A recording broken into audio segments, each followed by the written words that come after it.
आप भी शायद दिन भर की भागदौड़ के बाद थोड़ा थकार कर बैठे हैं। और अगर मैं सच कहूं तो ये थकान सिर्फ शरीर की नहीं होती, ये थकान मन की भी होती है। कभी-कभी हम सब कुछ करते हैं, मेहनत, जिम्मेदारी, समझदारी, फिर भी भीतर कहीं एक खालीपन सा रह जाता है। ऐसे में एक सवाल मन में उठता है, क्या हमारे जीवन में कमी सच में पैसे की होती है या शांति की? क्या परेशानियां सच में बाहर से आती हैं या हमारे अंदर जमा होकर भारी हो जाती हैं? और सबसे बड़ा सवाल, हम जितना रोज संभलते हैं, क्या उतना ही भीतर से टूटते भी जा रहे हैं? आज मैं आपको कोई डराने वाली बात नहीं सुनाने वाली। आज की कथा चमत्कार दिखाने नहीं, हिम्मत जगाने आई है। एक ऐसी कथा जिसमें लक्ष्मी का अर्थ सिर्फ धन नहीं है। लक्ष्मी का अर्थ है स्थिरता, संतुलन, रिश्तों में मिठास और मन की वो शांति जो सबसे कीमती होती है। और हाँ, अगर आपको ऐसी कथाएं पसंद हैं जो दिल को शांत करें और सोच को सही दिशा दें, तो अभी इसी वक्त चैनल को सब्सक्राइब कर लीजिए, क्योंकि हर शुक्रवार हम मिलते हैं एक नई कथा के साथ और एक नई सीख के साथ। तो चलिए आज की कहानी शुरू करते हैं। पर शुरू करने से पहले बस इतना सोचिए, अगर आपके जीवन का बोझ हल्का हो सकता है तो आप कौन सी एक बात छोड़ना चाहेंगे? चिंता, गुस्सा या निराशा? आज की कथा का मूल मंत्र बहुत सीधा है, लेकिन असर बहुत गहरा है। लक्ष्मी, संतोष और सेवा, ये तीनों मिलकर एक ऐसा त्रिकोण बनाते हैं जो जीवन को सिर्फ चलाता नहीं, जीवन को संतुलित करता है। क्योंकि अक्सर हम लक्ष्मी को सिर्फ पैसों के तराजू में तौलते हैं, और जब जेब हल्की होती है तो मन भारी हो जाता है। लेकिन सच तो ये है कि लक्ष्मी का मतलब सिर्फ धन नहीं, लक्ष्मी का मतलब है व्यवस्था, स्थिरता, घर का भरोसा और मन की वो ताकत जो मुश्किल दिनों में टूटने नहीं देती। अब इसमें दूसरा कोना आता है संतोष। संतोष का अर्थ ये नहीं कि आप आगे बढ़ना छोड़ दें। संतोष का अर्थ है जो है उसे देखकर शर्मिंदा ना हो, और जो नहीं है उसके लिए अपने आप को कमतर ना माने। कई बार हम जितना कमाते हैं उससे ज़्यादा तुलना में हार जाते हैं, और तुलना का हारना गरीबी से भी ज़्यादा दर्द देता है। और तीसरा कोना, सेवा। सेवा का मतलब बड़ा दान या बड़ा काम नहीं। सेवा का मतलब है किसी के हिस्से का दुख थोड़ा सा कम कर देना। कभी एक मीठा बोल, कभी किसी की बात सुन लेना, कभी अपनी सुविधा से थोड़ा सा समय निकाल देना। क्योंकि जब इंसान सेवा करना सीखता है तो उसके भीतर का अभाव धीरे धीरे पिघलने लगता है। ये कथा किसी को ये वादा नहीं देती कि बस सुनते ही सब बदल जाएगा, पर ये ज़रूर दिखाती है कि जब लक्ष्मी को सही अर्थ मिलता है, संतोष आदत बनता है और सेवा स्वभाव, तब जीवन का रास्ता खुद ब खुद साफ होने लगता है। और यही आज की कहानी की असली शुरुआत है। बहुत दूर नहीं, भीड़ भाड़ से अलग, खेतों और कच्ची गलियों के बीच एक छोटा सा गांव था। गांव वैसा ही जैसा आपने कहीं ना कहीं देखा होगा। मिट्टी की खुशबू, सुबह चूल्हे का धुआं और शाम को थकान के बावजूद लोगों के चेहरों पर एक सादगी।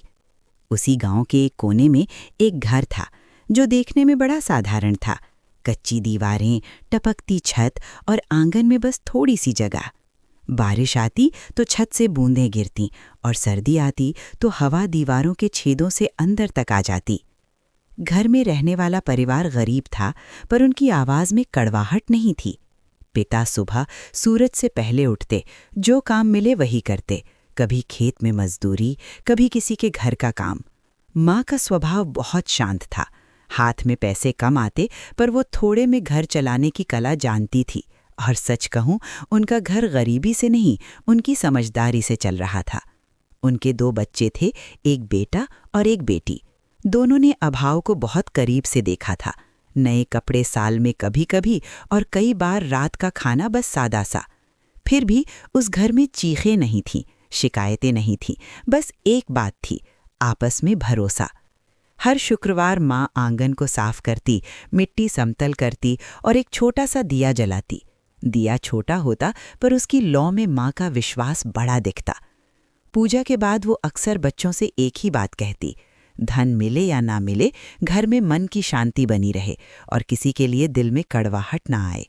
और यहीं से बिना शोर किए इस घर की असली कहानी शुरू होती है। कुछ दिन ऐसे ही बीत रहे थे कि एक सुबह अचानक सब कुछ बदल गया। पिता खेत पर काम करने गए थे। धूप अभी पूरी तरह चढ़ी भी नहीं थी और शरीर पहले से ही थका हुआ था। काम करते करते उनके सिर में 30 चक्कर आया। हाथ से औजार छूटा, कदम डगमगाए और वे वहीं जमीन पर बैठ गए। लोगों ने उठाने की कोशिश की, पानी पिलाया, पर चेहरा पीला पड़ चुका था। किसी तरह उन्हें घर लाया गया। घर के आंगन में पिता लेटे थे, माँ पास बैठी थी और बच्चों की आंखों में डर साफ दिख रहा था। गांव के वैद्य आए, उन्होंने नब्ज देखी, आंखें देखीं और फिर धीरे से कहा, कमजोरी बहुत बढ़ गई है, शरीर में ताकत नहीं बची, कुछ दिन आराम चाहिए और अच्छा खाना, दूध, फल, दवा सब जरूरी है। ये सुनते ही घर में एक अलग सन्नाटा उतर आया। बीमारी का डर कम था, डर इस बात का ज्यादा था कि अब घर चलेगा कैसे। पिता ही तो कमाने वाले थे, अगर वे काम पर नहीं जा पाए तो रोटी का इंतजाम कौन करेगा। माँ ने सवाल नहीं किया, पर उसकी चुप्पी बता रही थी कि भीतर गणित चल रहा है, कितना बचा है, क्या नहीं है। उस रात बच्चों ने माँ को पहली बार देर तक जागते देखा। वो पिता के पास बैठकर कभी उनके माथे पर हाथ रखती, कभी चुपचाप दिए की तरफ देखती, जैसे वो अपने मन से कह रही हो, घबराना नहीं है, घर को टूटने नहीं देना है। अगली सुबह माँ ने अपनी छोटी सी संदूकची निकाली। उसमें कोई खजाना नहीं था, बस 2 साधारण चूड़ियाँ और एक छोटी सी नथ। उसने बेटे के हाथ में देते हुए कहा, बेटा, शहर जाकर बेचा, दवा भी ले आना और थोड़ा सा अनाज भी। अभी सवाल सिर्फ पैसे का नहीं, पिताजी को संभालने का है। बेटे ने गहने पकड़े, पर उसके हाथ कांप रहे थे। उस दिन घर में असली परीक्षा उतर चुकी थी, अभाव की नहीं, हौसले की। बेटा शहर की ओर निकल पड़ा। रास्ता लंबा था, पैरों में धूल चिपक रही थी और मन में चिंता अटक रही थी। बीच रास्ते में एक पुराना मंदिर आता था, पत्थर की सीढ़ियाँ, घंटी की हल्की आवाज़ और अंदर एक शांत सी हवा। वो अक्सर वहाँ रुककर माथा टेक लेता था। आज भी बिना कुछ सोचे उसके कदम उसी तरफ मुड़ गए। मंदिर के भीतर उसने हाथ जोड़कर बस इतना कहा, हे प्रभु, पिताजी ठीक हो जाएं, हम मेहनत कर लेंगे, बस घर बिखरने मत देना। उसके शब्द छोटे थे पर दिल भारी था। वो बाहर निकला तो देखा मंदिर की सीढ़ियों पर एक बुजुर्ग साधु बैठे हैं। उनकी आंखों में नरमी थी और चेहरे पर ऐसी शांति जैसे वे किसी की बेचैनी को बिना पूछे पढ़ लेते हों। साधु ने उसे देखते ही कहा, बेटा, चेहरे पर चिंता है पर आंखों में अभी भी भरोसा बचा है, क्या बात है?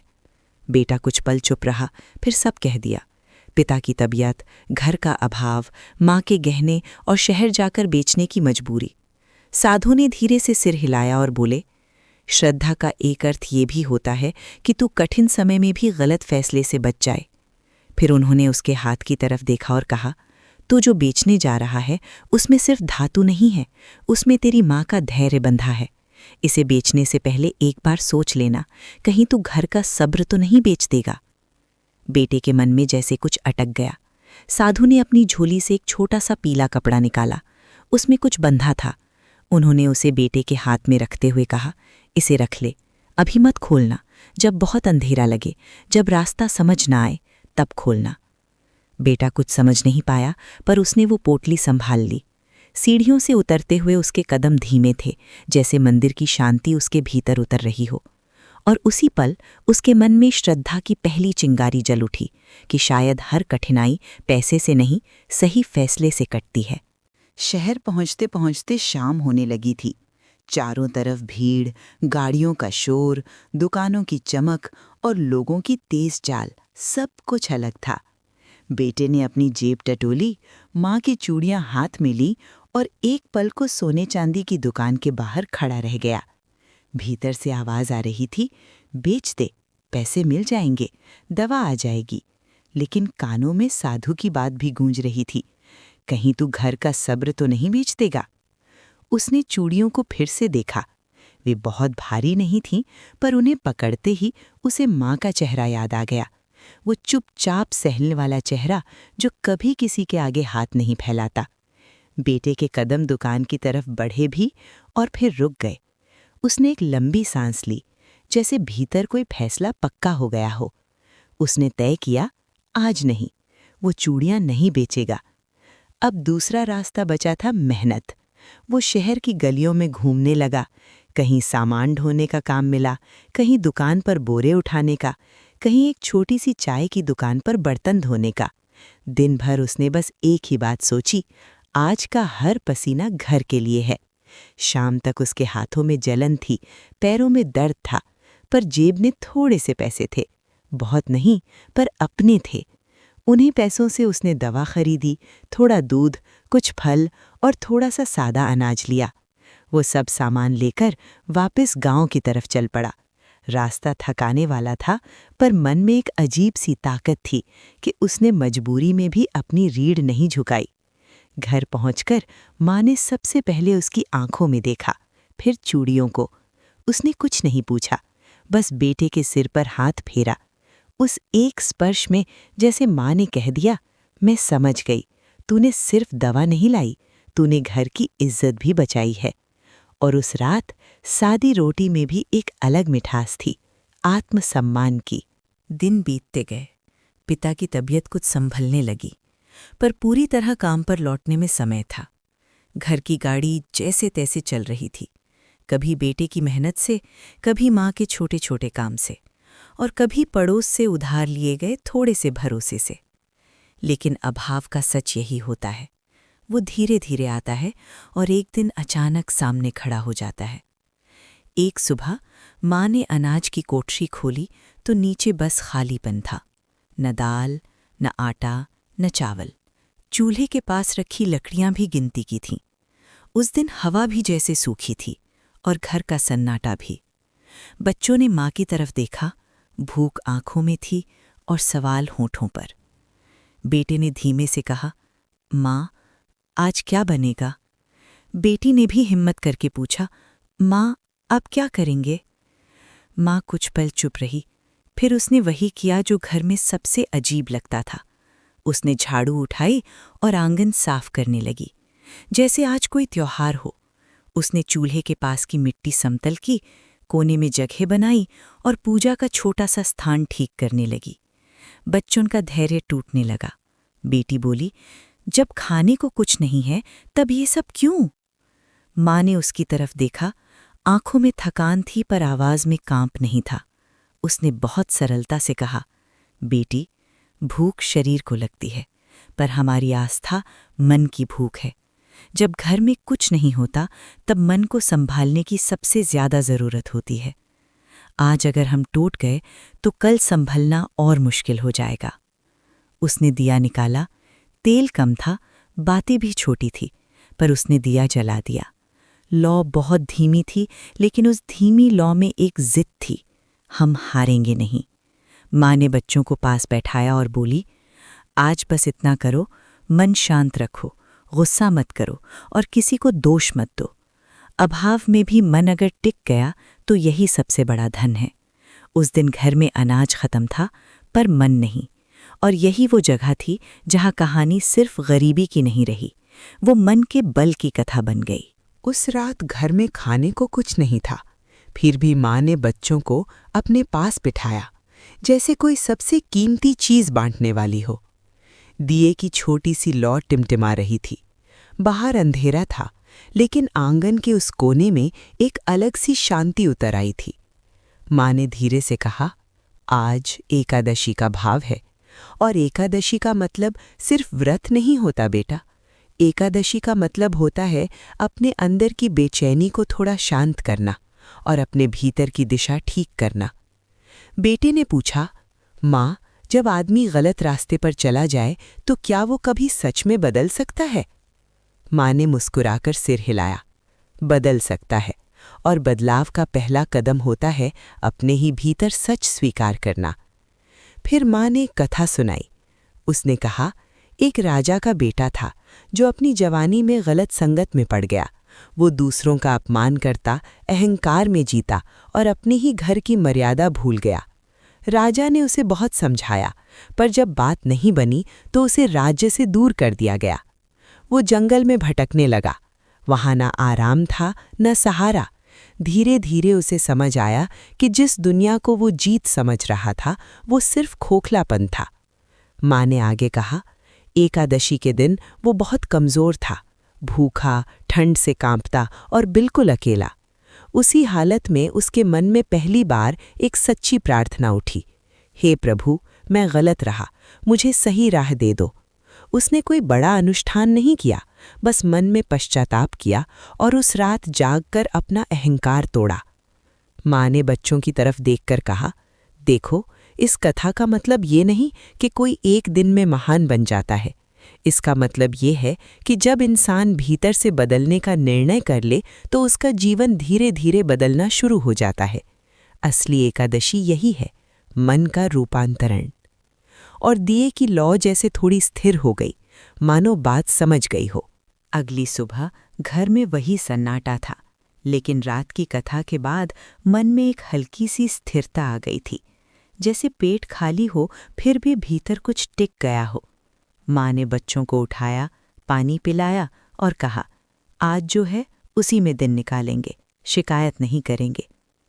पिता चुपचाप लेटे थे। बेटे ने उनकी तरफ देखा और मन ही मन कहा, बस थोड़ी सी राहत मिल जाए। उसी समय बाहर से दरवाजे पर हल्की सी दस्तक हुई। बेटा चौंका, इस वक्त कौन? उसने दरवाज़ा खोला तो सामने गांव के मुखिया खड़े थे। उनके पीछे 2-3 लोग थे जिनके हाथ में अनाज की छोटी बोरियां, थोड़ा तेल और कुछ ज़रूरी सामान था।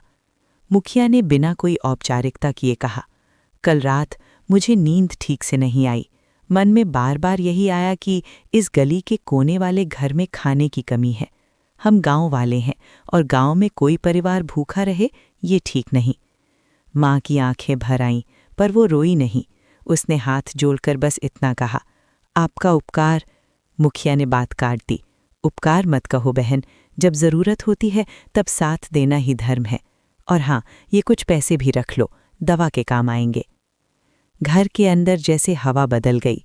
बच्चों के चेहरे पर पहली बार डर से ज़्यादा राहत दिखी। पिता ने धीरे से आंखें खोलीं और उनके होठों पर एक हल्की सी मुस्कान आ गई। माँ ने सामान अंदर रखते हुए एक बात बहुत साफ समझी, ये कोई सौदा नहीं है, न कोई गारंटी है, न कोई दावा। ये इंसानियत है, गांव का अपनापन है और सबसे बड़ी बात, ये उस भरोसे का परिणाम है जो उन्होंने मुश्किल में भी नहीं छोड़ा। माँ ने बच्चों से धीरे से कहा, देखो, मदद जब आती है तो वो हमेशा चमत्कार बनकर नहीं आती। कई बार वो किसी इंसान के हाथों में आकर आती है। इसलिए मन को कठोर मत बनाना, क्योंकि दुनिया में करुणा अभी बाकी है। उस दिन के बाद हालात एकदम से नहीं बदले, पर दिशा बदल गई। जैसे नाव का मंझधार में रुकना अलग होता है और धीरे धीरे सही किनारे की तरफ मुड़ना अलग। घर में अनाज आया, दवा आई और सबसे बड़ी बात, माँ के चेहरे पर वो दबा हुआ डर थोड़ा हल्का हुआ। पिता ने भी दवा और थोड़ा पौष्टिक खाना मिलने पर आराम पकड़ा। कमजोरी थी, लेकिन अब उम्मीद थी। बेटा अब सिर्फ ज़रूरत पड़ने पर नहीं, रोज़ काम ढूंढने लगा। कभी शहर जाकर मजदूरी, कभी गांव में किसी के खेत पर। उसे समझ आ गया था कि मेहनत का मतलब सिर्फ पैसे कमाना नहीं होता। मेहनत का मतलब होता है अपने घर के लिए स्थिरता बनाना। कुछ दिनों में उसे गांव के बढ़ई के साथ काम सीखने का मौका मिला। शुरू में बस झाड़ू लगाना, औजार पकड़ाना, लकड़ी उठाना, लेकिन धीरे धीरे उसके हाथों में हुनर उतरने लगा। और हुनर अभाव के खिलाफ सबसे मजबूत ढाल होता है। बेटी ने माँ के साथ सिलाई और कढ़ाई में हाथ बटाना शुरू किया। पड़ोस की औरतें छोटी छोटी सिलाई का काम देने लगी। माँ खुद भी घरों में चक्की पीसने, अनाज साफ करने जैसे काम करने लगी। किसी ने ताने नहीं मारे, क्योंकि माँ की मेहनत में मजबूरी कम और गरिमा ज़्यादा थी। अब घर में भोजन कभी कम होता, कभी ठीक, लेकिन झगड़ा कम हो गया। पहले भूख के साथ चिड़चिड़ापन आता था, अब भूख के साथ धैर्य भी आने लगा। और हर शुक्रवार माँ वही छोटा सा दिया जलाती। बस फर्क इतना था कि अब दिए के सामने प्रार्थना में एक नया भाव जुड़ गया था। हे माँ लक्ष्मी, धन से पहले हमें अनुशासन दे, मन से पहले हमें संयम दे और घर में शब्दों की मिठास बनाए रख। धीरे धीरे घर में संतुलन लौटने लगा। बड़ा चमत्कार नहीं हुआ, लेकिन छोटी छोटी स्थिरता ने मिलकर एक बड़ा बदलाव रच दिया। यही तो लक्ष्मी का सबसे शांत रूप होता है। वो शोर नहीं करती, बस व्यवस्था बनाती है। समय बीतता गया। पिता अब काम पर लौटने लगे थे। बेटा बढ़ई के काम में हाथ सधा चुका था और बेटी की सिलाई से घर में थोड़ी सी नियमित आमदनी भी होने लगी थी। घर का खालीपन पहले जैसा नहीं रहा। चूल्हा रोज जलने लगा था, लेकिन माँ के मन में एक डर अब भी छुपा था। कहीं ये सब ठीक होते होते हम बदल तो नहीं जाएंगे? कहीं सुविधा आते ही वो सादगी, वो संयम, वो शुक्र वाला दिया बस रस्म न बन जाए। एक शाम बेटा अपने औजार समेट रहा था, तभी उसे याद आया वो पोटली, वही पीले कपड़े वाली पोटली जो साधु ने मंदिर की सीढ़ियों कर दी थी। तब साधु ने कहा था, जब बहुत अंधेरा लगे तब खोलना। बेटा कुछ पल सोच में पड़ गया। उसने खुद से कहा, अंधेरा तो अब नहीं है, लेकिन शायद ये वही वक्त है जब अंधेरा बाहर नहीं अंदर आने लगता है, जब आदमी डर से नहीं अहंकार से फिसलता है। उसने पोटली खोली। अंदर एक सूखा हुआ तुलसी का पत्ता था, छोटा सा, बिल्कुल साधारण, और साथ में एक छोटा कागज जिस पर बस कुछ शब्द लिखे थे, संतोषम परम लाभो, यानी संतोष सबसे बड़ा लाभ है। नीचे एक और वाक्य था, समृद्धि की परीक्षा गरीबी से कठिन होती है, दिखावा आया, अहंकार आया तो सब व्यर्थ। बेटा देर तक उस कागज को देखता रहा। उसे लगा जैसे किसी ने उसके कंधे पर हाथ रखकर धीरे से कहा हो, अब संभलना, अब असली मोड़ है। वो कागज लेकर माँ के पास गया। माँ ने पढ़ा और चुप हो गई। फिर उसने दिए की तरफ देखा और बहुत धीमे स्वर में बोली, देख बेटा, हमें जो मिला वो सिर्फ कमाई नहीं है, हमें एक मौका मिला है अपने स्वभाव को बचाए रखने का। अगर हम आज भी विनम्र रहे तो लक्ष्मी टिकेगी, और अगर हमने लोगों को छोटा समझना शुरू किया तो चाहे कितना भी हो, मन खाली हो जाएगा। उस रात दिए की लौ वैसी ही थी, पर घर में एक नया संकल्प जन उठा था, समृद्धि आए तो भी हम संतोष नहीं खोएंगे। उस साल बारिश कुछ ज्यादा ही बरसी। शुरू में तो गांव वालों ने कहा अच्छा है, फसल बढ़िया होगी, पर धीरे धीरे बारिश का पानी थमने का नाम नहीं ले रहा था। नदी का जलस्तर बढ़ता गया और एक रात अचानक खबर फैल गई, नदी उफन आई है। देखते ही देखते गांव के निचले हिस्सों में पानी घुस गया। कच्चे घरों की दीवारें गीली होकर बैठने लगीं, छप्पर बहने लगे और लोगों की चीख पुकार में पूरा गांव जाग उठा। बेटे का घर गांव की थोड़ी ऊंची जगह पर था, इसलिए पानी वहां तक नहीं पहुंचा। घर बच गया, पर माँ की आंखें सिर्फ अपने घर पर नहीं थीं। उसने दरवाजे के बाहर देखा, पानी में भीगे लोग भाग रहे थे, बच्चों को उठाए हुए, सामान सिर पर रखे हुए। कोई रो रहा था, कोई मदद मांग रहा था। माँ ने एक पल भी देर नहीं की। उसने कहा, आज अगर हमारा घर बचा है तो ये सिर्फ हमारे लिए नहीं, ये दूसरों के लिए भी सहारा बने। पिता ने भी हामी भरी। बेटा और बेटी तुरंत काम में लग गए। घर का बरामदा खाली किया गया, सूखी चटाइयाँ बिछाईं, पुराने कंबल निकाले। जो भी अंदर आ सकता था उसे अंदर बुलाया गया। आ जाइए, पहले बच्चों को बैठाइए, घबराइए मत। रसोई में माँ और बेटी ने चूल्हा जला दिया। अनाज बहुत नहीं था, पर उन्होंने हिसाब लगाकर खिचड़ी बनाई। कम मसाला, कम घी, पर भरपूर अपनापन। बेटा अपनी बढ़ईगिरी के हुनर से लकड़ी जोड़ जोड़ कर अस्थायी सहारे बनाने लगा, कहीं छप्पर के लिए, कहीं बैठने के लिए। पिता लोगों को पानी में फिसलने से बचाने के लिए रास्ता दिखाते रहे। कुछ लोग बोले, इतना मत करो, तुम्हारे अपने संसाधन खत्म हो जाएंगे। बेटा शांत स्वर में बोला, जब हमारे पास कुछ नहीं था तब गांव ने हमें संभाला था। आज हमारा फर्ज है कि हम किसी को गिरने ना दें। उस रात घर में जगह कम थी, खाना साधारण था, पर दिल बहुत बड़ा था। और सच यही है, लक्ष्मी सिर्फ तिजोरी में नहीं रहती, वो वहाँ टिकती है जहाँ इंसानियत में सेवा बसती है। समय के साथ घर की हालत सच में सुधर गई थी। बेटा अब बढ़ई के काम में कुशल हो गया था। उसकी मेहनत की पहचान आसपास के गांव तक जाने लगी थी। घर में नियमित अनाज रहता, छत पक्की हो गई और माँ के चेहरे पर वो पुरानी चिंता अब कम दिखती थी। लेकिन जैसे जैसे सुविधा बढ़ी, एक नई तरह का सवाल भी घर में उतरने लगा। बिना आवाज़ किए, बिना लड़ाई किए, बस धीरे धीरे। एक शाम बेटे ने काम से लौटकर कहा, माँ, हम हर किसी की मदद करते हैं, मंदिर में देते हैं, बाढ़ में देते हैं, किसी की फीस में देते हैं, पर हमारे अपने लिए, हमारे अपने सपने, हम भी तो थोड़ा आराम कर सकते हैं। माँ ने उसकी तरफ देखा। ये सवाल उसे बुरा नहीं लगा, क्योंकि ये सवाल लालच से नहीं, थकान से निकला था। उसने बेटे को पास बैठाया और पूछा, तू बता, अपने लिए का मतलब क्या है? बड़ा घर, ज्यादा पैसा, अच्छी चीजें? बेटा कुछ पल चुप रहा, फिर बोला, हाँ शायद, और ये भी कि लोग हमें देखकर कहें इन्होंने भी कुछ बना लिया। माँ हल्की सी मुस्कुराई। उसने कहा, बेटा, लोग क्या कहेंगे से ही तो आदमी का मन सबसे पहले गिरता है। याद है वो पोटली? उसमें क्या लिखा था? समृद्धि की परीक्षा गरीबी से कठिन होती है। फिर माँ ने धीरे से एक बात कही, हम अपने लिए भी करते हैं, लेकिन हमारा अपने लिए अलग है। हम अपने लिए शांति बचाते हैं, अपने लिए सम्मान बचाते हैं, अपने लिए रिश्तों की मिठास बचाते हैं। बेटा बोला, पर माँ, कभी कभी लगता है हम पीछे रह जाएंगे। माँ ने उसकी हथेली पकड़कर कहा, पीछे वो रहता है जो भागते भागते खुद को खो देता है। आगे वो रहता है जो चलते चलते अपने भीतर का संतोष नहीं खोता। फिर उसने बेटे को याद दिलाया, जब तेरे पिता बीमार पड़े थे तब हमारे पास कुछ नहीं था, तब भी हमने हार नहीं मानी। आज अगर हमारे पास थोड़ा है तो उसका मतलब ये नहीं कि हम बदल जाएं। अगर हम मदद करना छोड़ देंगे तो सबसे पहले हमारा मन गरीब हो जाएगा। उस रात बेटे ने बहुत देर तक सोचा। उसे पहली बार समझ आया कि अपने लिए का सबसे बड़ा अर्थ है अपने भीतर की रोशनी को बचाए रखना।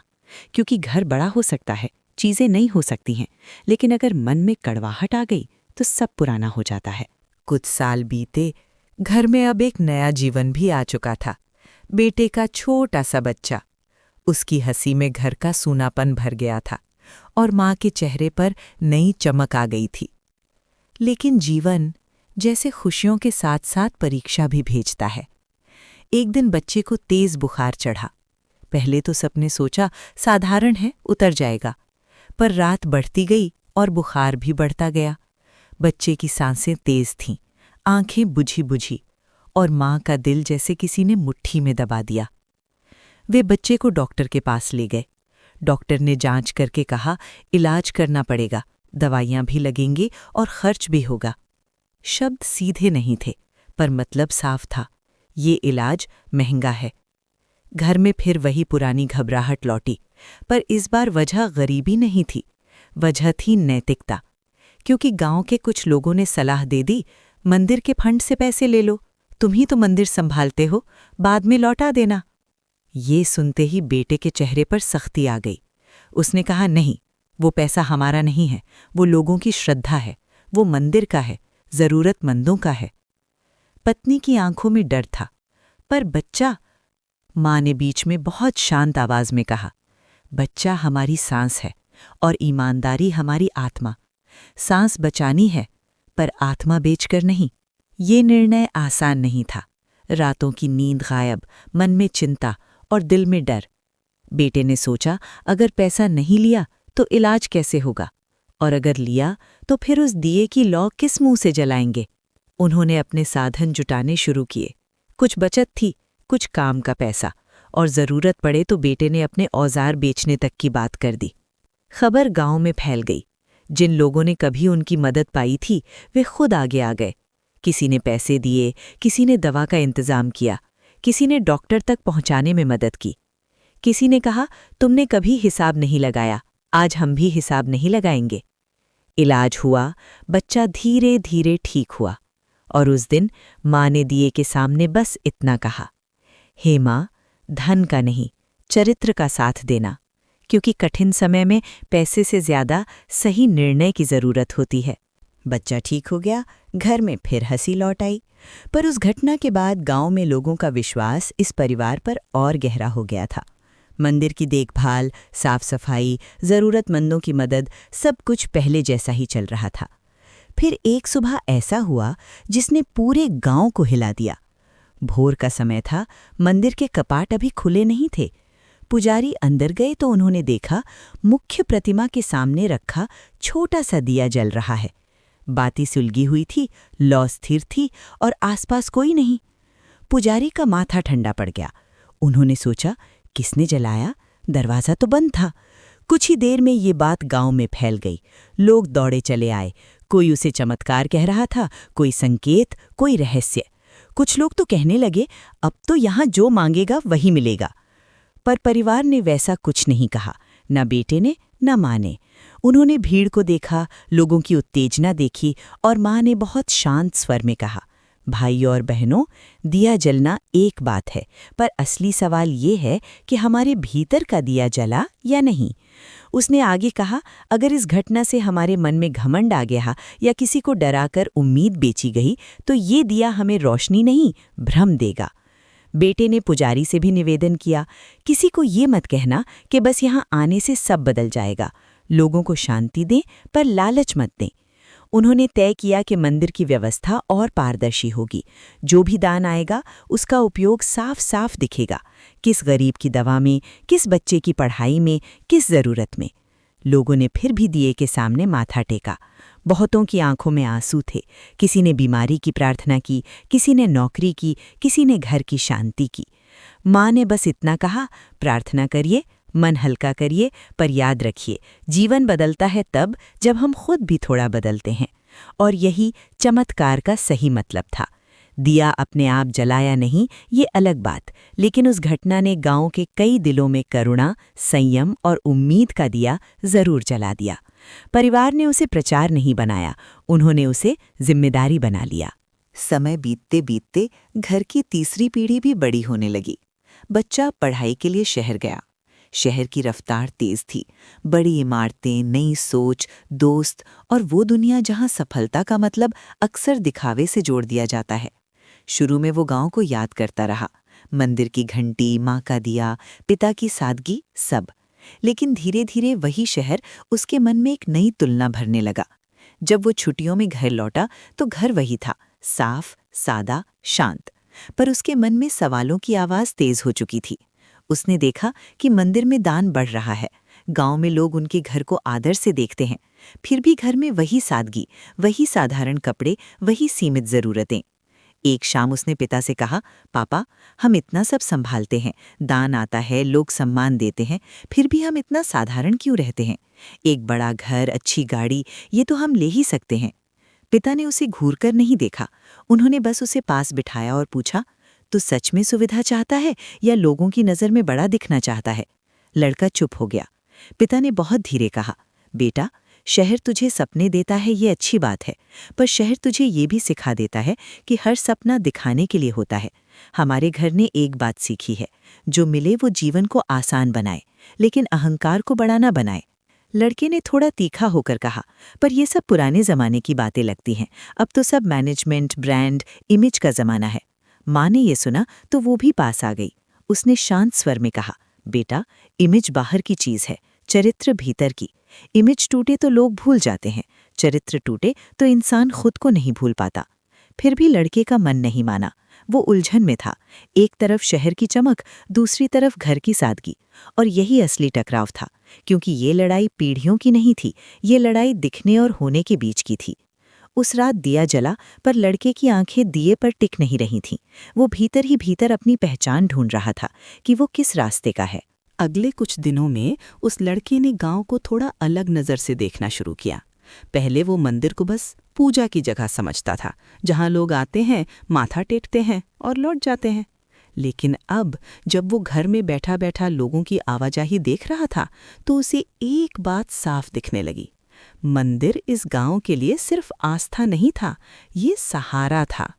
सुबह होते ही एक बुजुर्ग दंपति आते, धीरे से बैठते और कुछ देर शांत रहते। कोई उनसे पूछता भी नहीं, फिर भी उन्हें लगता जैसे यहाँ उनकी सुनवाई हो जाती है। थोड़ी देर बाद एक महिला आती, हाथ में कागज और आंखों में चिंता। बच्चे की फीस बाकी थी। पिता उसे अलग बिठाकर समझाते, डरो मत, हम रास्ता निकालेंगे। फिर एक किसान आता, फसल खराब होने की बात करता और मंदिर के पीछे बने छोटे कमरे में बैठकर सलाह लेता। कहाँ से बीज मिलेगा, किससे मदद मांगनी है, किससे बात करनी है। लड़के ने देखा कि मंदिर के पास ही बच्चों की एक छोटी सी पाठशाला चलती है। कोई बहुत बड़े बोर्ड नहीं लगे थे, कोई दिखावा नहीं था, बस एक कोने में दरी, कुछ किताबें और एक शिक्षक जो प्रेम से पढ़ाता था। बच्चे पढ़ते थे तो उनके चेहरों पर एक भरोसा दिखता कि वे भी आगे बढ़ सकते हैं। दोपहर में गांव के कुछ लोग स्वास्थ्य केंद्र जैसे बने कमरे में आते। वहां सप्ताह में कुछ दिन डॉक्टर जांच करने आते थे और बाकी दिन बुनियादी दवाइयों की व्यवस्था रहती। ये सब मंदिर की मदद से चल रहा था, लेकिन इस तरह कि किसी को एहसान महसूस ना हो। लड़के का मन धीरे धीरे नरम होने लगा। उसने पिता से पूछा, पापा, ये सब आप कैसे संभाल लेते हैं? पिता ने कहा, हम नहीं संभालते बेटा, गांव संभालता है। हम बस एक पुल हैं। माँ ने जोर दिया, और पुल मजबूत तब बनता है जब वो अपने लिए नहीं, दूसरों के पार जाने के लिए बनता है। उस दिन लड़के को पहली बार समझ आया कि सादगी गरीबी नहीं होती, सादगी एक चुनाव होती है जिसमें आदमी अपने हिस्से की रोशनी बचाकर रखता है ताकि ज़रूरत पड़ने पर किसी और के लिए भी चल सके। मंदिर की घंटी उसी तरह बज रही थी, लेकिन अब उसे वो आवाज़ पुरानी नहीं लग रही थी, उसे वो आवाज़ सहारा लगने लगी थी। जब किसी जगह की अच्छाई की चर्चा दूर तक फैलने लगती है तो एक साया भी साथ चलने लगता है, शक का, अफवाह का और सवालों का। गांव का मंदिर अब सिर्फ गांव तक सीमित नहीं रहा था, दूर दूर से लोग आने लगे थे, दान भी बढ़ा था और साथ में उम्मीदें भी। लेकिन इसी बीच एक दिन ऐसी बात उठी जिसने पूरे माहौल में हलचल मचा दी। कुछ लोगों ने चुपचाप कहना शुरू किया, इतना दान आता है, हिसाब कौन रखता है? किसी ने ये भी जोड़ दिया, भाई आजकल कौन किसका भरोसा रखता है, कहीं पैसा गलत जगह तो नहीं जा रहा। धीरे धीरे ये बातें गांव की चौपाल से निकलकर शहर तक पहुंची। एक स्थानीय मीडिया वाला भी आया। उसने सवाल पूछे, ट्रस्ट में पारदर्शिता है? खर्च का हिसाब दिखा सकते हैं? किस आधार पर मदद दी जाती है? घर में तनाव फैल गया। माँ ने एक गहरी सांस ली, बेटे ने गुस्सा दबाया, क्योंकि उन्हें पता था जिसने सच्ची सेवा की होती है उसे बदनामी का स्वाद भी चखना पड़ता है। पर पिता ने बहुत शांत स्वर में कहा, सवाल उठना गलत नहीं है, सवाल का जवाब न देना गलत है। उन्होंने उसी दिन एक खुली बैठक बुलवाई। गांव के हर व्यक्ति को बुलाया, चाहे समर्थक हो या आलोचक। मंदिर के खाते, रसीदें, खर्च का विवरण सब सामने रखा गया। किस बच्चे की पढ़ाई में कितना गया, किस मरीज की दवा में कितना, बाढ़ राहत में कितना, हर बात साफ। और सबसे ज़रूरी बात, उन्होंने कहा, अगर कोई गलती दिखे तो बताइए, हम सुधार करेंगे। मंदिर किसी एक का नहीं है, ये सबका है। मीडिया वाले ने दोबारा पूछा, आप लोगों को डर नहीं लगता कि लोग गलत समझेंगे? पिता ने जवाब दिया, डर तब लगता है जब भीतर कुछ छुपाना हो। हमारा काम अगर सच में सेवा है तो हिसाब देना भी सेवा ही है। उस दिन कई लोगों की आंखें खुली, कुछ को अपनी बात पर शर्म भी आई। माँ ने घर लौटकर दिए के सामने बस इतना कहा, हे माँ, हमें कर्म भी साफ रखना और कागज़ भी, क्योंकि आज के समय में विश्वास सिर्फ भाव से नहीं, पारदर्शिता से भी बनता है। और ये परीक्षा भी निकल गई, बिना लड़ाई के, बिना प्रचार के, सिर्फ सच्चाई के बल पर। इसी बीच एक दिन गांव में एक नया प्रस्ताव आया, चमकदार, बड़ा और बहुत आकर्षक। शहर से एक बड़ा कारोबारी आया। उसने पंचायत के कुछ लोगों से मुलाकात की, मंदिर के ट्रस्टी से बातें की और फिर सीधे सीधे बात रख दी, मंदिर के आसपास की जमीन मुझे दे दीजिए, मैं यहाँ बड़ा निर्माण करवाऊंगा। बदले में मंदिर को मोटी रकम भी दूंगा और एक नया भव्य परिसर भी बनवा दूंगा। गांव का नाम चमकेगा, रोजगार आएगा और आप लोगों की हैसियत बढ़ जाएगी। ये सुनकर कुछ लोग तुरंत उत्साहित हो गए। इतना पैसा, इतनी सुविधा, इतनी तरक्की। गांव के कुछ युवाओं को लगा कि यही तो मौका है जल्दी आगे बढ़ने का। वे कहने लगे, पुरानी सोच छोड़ो, ये विकास है। लेकिन घर के अंदर एक अलग ही बेचैनी फैल गई। माँ ने पोटली वाला संदेश याद किया, समृद्धि की परीक्षा गरीबी से कठिन। पिता ने बेटे की तरफ देखा और कहा, ये बाहर का लालच है और ये लालच हमेशा सबसे पहले जड़ों पर वार करता है। बैठक हुई, कारोबारी ने वादे किए, आंकड़े दिखाए और मीठी बातों में भरोसा बांधने की कोशिश की। पर बेटे ने बहुत शांति से पूछा, अगर ये जमीन चली गई तो यहाँ की पाठशाला, स्वास्थ्य सुविधा, राहत का ठिकाना सब कहाँ जाएगा? और अगर कल आपका मन बदल गया तो हमारे पास क्या बचेगा? कारोबारी ने जवाब गोल किया। तब माँ ने पहली बार बैठक में बोलना चुना। उसने कहा, हम विकास के खिलाफ नहीं हैं, पर विकास का मतलब ये नहीं कि हम अपनी आत्मा बेच दें। हमारे लिए मंदिर सिर्फ इमारत नहीं है, ये गांव का भरोसा है। कुछ लोग नाराज हुए, कुछ ने ताने दिए, तुम्हें क्या, तुम तो दान से चलते हो। पिता ने बहुत ठंडे स्वर में कहा, दान से नहीं, विश्वास से। फिर उन्होंने एक रास्ता रखा। अगर ज़मीन की कीमत इतनी है तो हम इसे बेचेंगे नहीं, हम इसी ज़मीन पर ऐसा काम करेंगे जो स्थायी हो, धर्मशाला, सेवा केंद्र, प्रशिक्षण और गांव के युवाओं के लिए रोजगार, लेकिन मालिकाना गांव के हाथ में रहेगा। वही फैसला क्लाइमैक्स बन गया, क्योंकि उस दिन गांव ने तय किया, हम चमक खरीदेंगे नहीं, हम रोशनी बनाएंगे। बाहरी लालच हार गया और भीतरी मूल जीत गया। उस रात गांव में एक अलग सी खामोशी थी। कोई जीत का शोर नहीं था, कोई हार का रोना नहीं, बस एक गहरी सी स्थिरता थी, जैसे किसी ने मन के भीतर बिखरी चीजों को समेट कर रख दिया हो। माँ ने आंगन में वही छोटा सा दिया जलाया। लौ छोटी थी, लेकिन अब वो सिर्फ एक परंपरा नहीं थी, वो पूरे सफर की गवाही बन गई थी। बेटा पास बैठा था, उसकी आंखों में अब सवाल कम थे, समझ ज्यादा थी। पिता ने धीमे स्वर में कहा, हमने गरीबी देखी और समृद्धि भी देखी, पर सबसे कठिन समय वो नहीं था जब घर में अनाज कम था। सबसे कठिन समय वो था जब लालच ने दरवाजे पर दस्तक दी थी। माँ ने बात आगे बढ़ाई, धन जरूरी है बेटा, पर धन से बड़ा धैर्य है, क्योंकि धन घट बढ़ सकता है, पर धैर्य टूट गया तो इंसान खुद से हार जाता है। वो थोड़ी देर रुकी, फिर बोली, और समृद्धि से बड़ी शांति है, क्योंकि समृद्धि बाहर दिखती है, शांति भीतर टिकती है। बाहर की चीजें बदलती रहती हैं, पर भीतर की शांति अगर चली गई तो सब होते हुए भी कुछ नहीं बचता। बेटा चुपचाप दिए की तरफ देख रहा था। उसे याद आया वो दिन जब उसने माँ की चूड़ियाँ नहीं बेची थीं, वो दिन जब घर में अनाज खत्म था पर माँ ने मन नहीं टूटने दिया, वो दिन जब बाढ़ में उन्होंने अपने घर का दरवाज़ा सबके लिए खोल दिया था, और आज का दिन जब उन्होंने एक बड़े लालच को ना कहकर अपने मूल को बचा लिया था। माँ ने 3 बातें बहुत सरलता से बच्चों की तरह समझाईं, जैसे घर की विरासत लिख रही हों। कमी में शिकायत कम करो, सुविधा में अहंकार कम करो, और जो मिले उसमें से थोड़ा बांटो। फिर उसने एक सवाल रखा, तुम्हारे जीवन में तुम्हारा दिया क्या है? वो कौन सी चीज़ है जो मुश्किल में तुम्हें संभालती है?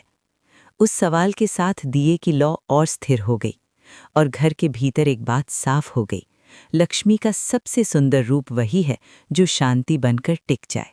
और अब इस कथा के आखिरी हिस्से में आने से पहले मैं आपसे एक छोटी सी बात दिल से कहना चाहती हूँ। हम सबकी ज़िंदगी में कभी ना कभी ऐसा दौर आता है जब बाहर सब ठीक दिखता है, लेकिन अंदर मन थका होता है। कभी घर की जिम्मेदारियां भारी लगती हैं, कभी रिश्तों में बात अटक जाती है, कभी मेहनत के बाद भी मन में कमी सी रह जाती है। ऐसे समय में अगर कोई कथा, कोई सीख, कोई शब्द आपको थोड़ी सी भी शांति दे दे, तो वो शब्द सिर्फ कहानी नहीं रह जाते, वो आपका सहारा बन जाते हैं। अगर आपको आज की कथा ने थोड़ा सा भी छुआ है, अगर आपके मन में एक पल के लिए भी ये विचार आया है कि हाँ, मुझे अपने भीतर का दिया बचा कर रखना है, तो चैनल को अभी सब्सक्राइब कर लीजिए। सच कहूँ तो ये सब्सक्राइब सिर्फ एक बटन नहीं है, ये हमारा एक रिश्ता है, क्योंकि हर शुक्रवार हम फिर मिलेंगे एक नई कथा के साथ, और उस कथा के साथ कुछ नए विचार, कुछ नया धैर्य और थोड़ी सी नई उम्मीद।